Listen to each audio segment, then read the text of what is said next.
What is the best time to inject testosterone in regards to sleep, workout, and maybe other activities? The time that is most convenient for you, according to your day, your schedule, and your ability to remember your protocol.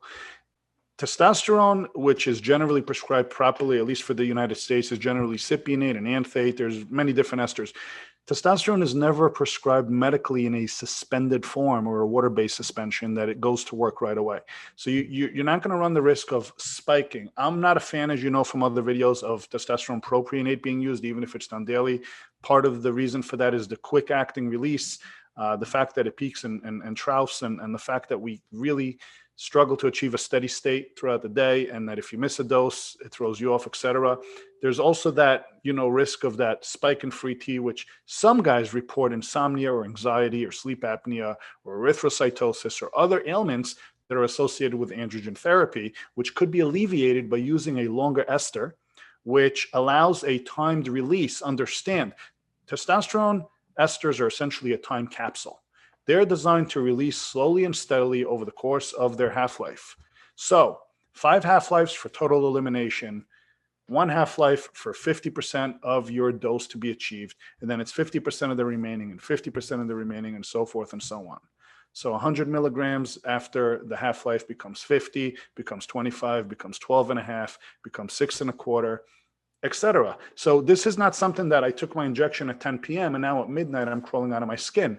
We do know anecdotally that we've seen guys come in there and say, well, I can't inject at night because I can't sleep. Understand, this is a placebo effect that is causing you a level of anxiety, or you may have a direct response to the actual injection itself.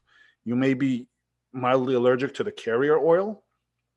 Maybe the injection nicked the vein. You got a little benzyl alcohol in a vein and it went to the lungs, created a little bit of a pulmonary embolism or something that caused you to cough a little. It could be anxiety. It could be many different things. But the actual testosterone molecule and the effect on the androgen receptors that we seek to achieve from TRT in general is not something that is going to manifest itself that quickly an hour or 2 or 3 after injection. So if you want to do it at 10 a.m. or at 10 p.m., from a chemical standpoint, it's got really no difference. But look, experiment with it. Everyone is different. Whether it's a placebo effect or not, placebo is very real. It doesn't matter. If you find that you're struggling going to sleep as a result of doing a late injection and you do better in the morning, we're not sitting here and telling you it doesn't matter if it matters to you. So experiment with what works for you. You don't have to chase that 3.5 day on a twice-a-week protocol where it's like a Tuesday morning and a Friday night.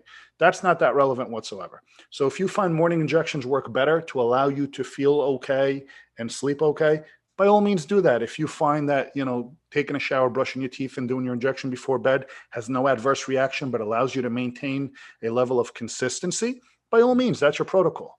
So there's no right or wrong answer here, but from a scientific standpoint, thinking that that hormone is entering your bloodstream and going to work and doing something to you, clear that one out of your head because it's just not the way it works. Okay, great advice. Thank you, Gil. Sure.